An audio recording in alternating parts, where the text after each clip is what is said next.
Agora a gente vai falar de uma coisa muito, muito, muito triste e preocupante. O Brasil registrou um recorde nos casos de feminicídio no ano passado. 1.463 mulheres foram mortas em todo o país. É assustador que uma mulher no Brasil morreu a cada 6 horas.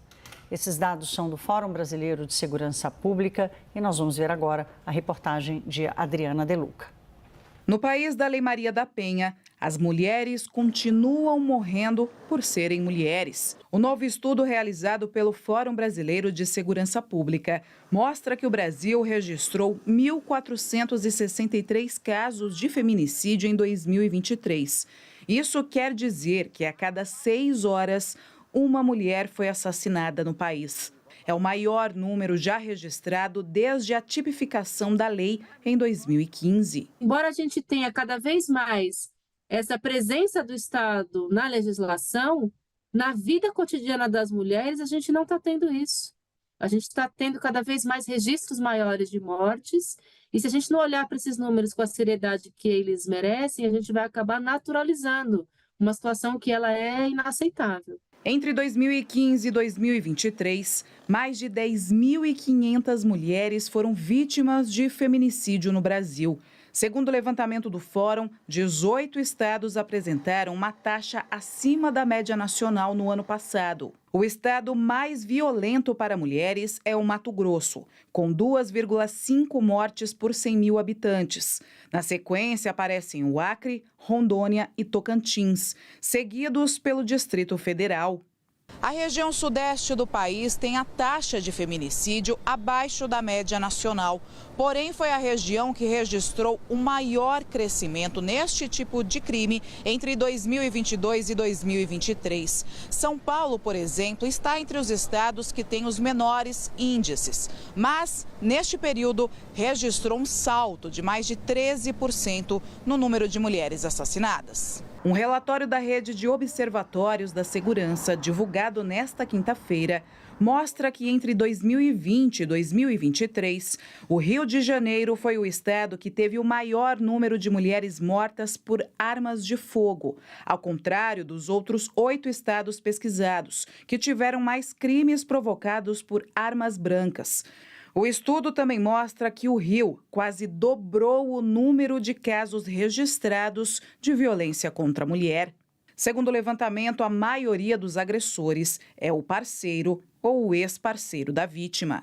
A gente precisa olhar, então, para outras questões que, de fato, possam aí dialogar com esse fenômeno, e talvez a gente precise também de algumas outras estratégias para parar de lidar, né, com essa situação, que é uma situação tão limite, né, que coloca o direito à vida em completa desproteção, e lidar com ações mais preventivas, porque o que chama muita atenção no caso de feminicídio, a gente está lidando com uma violência que ela é evitável.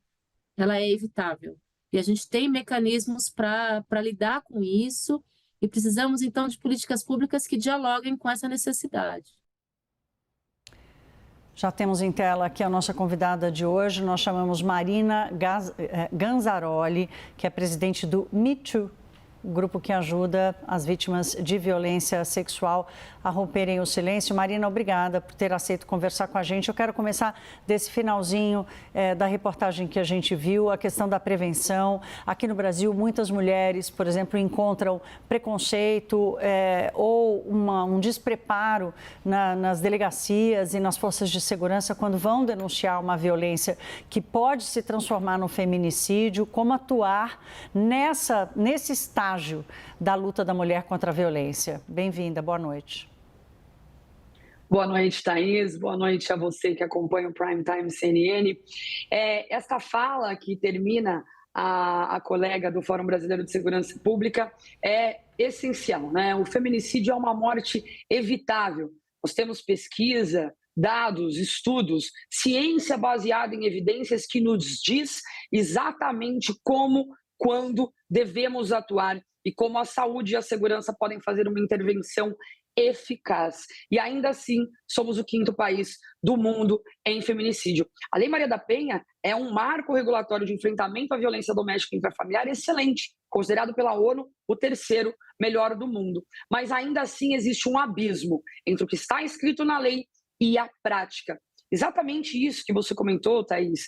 Muitas vezes a falta de investimento nos recursos humanos, na estrutura da Polícia Civil. Muitas cidades sequer têm delegacia especializada da mulher. Ou, por exemplo, a Casa da Mulher Brasileira, que é um equipamento de porta aberta multidisciplinar. O problema da violência doméstica não é apenas um problema criminal, mas também um problema de acolhimento e atendimento socioassistencial, psicológico, de saúde, que vá também olhar para as crianças e adolescentes daquele núcleo familiar. E para isso, temos que ter uma estrutura multidisciplinar também de intervenção e acolhimento. Muitas vezes, a gente tem os elementos necessários para conseguir dizer em que ponto do ciclo da violência doméstica está aquela mulher. Essa pesquisa mostrou vários fatores de risco, como, por exemplo, o acesso à arma de fogo. E é por isso que, quando fazemos uma avaliação de risco daquela situação, conseguimos quase precisar quanto tempo falta para acontecer um crime capital, um feminicídio. Então, quando temos todos os elementos necessários para fazer uma intervenção eficaz e ainda assim não conseguimos, fica evidente que falta investimento na política pública de prevenção e de resposta, tanto da saúde quanto da segurança, apesar da lei ser, de fato, muito boa. Em muitos casos a gente vê que a mulher relatou, né? Pediu ajuda, relatou à polícia, prestou queixa e ainda assim ficou exposta. Agora, Marina, eu queria te ouvir sobre um alerta feito pelo relatório sobre a subnotificação.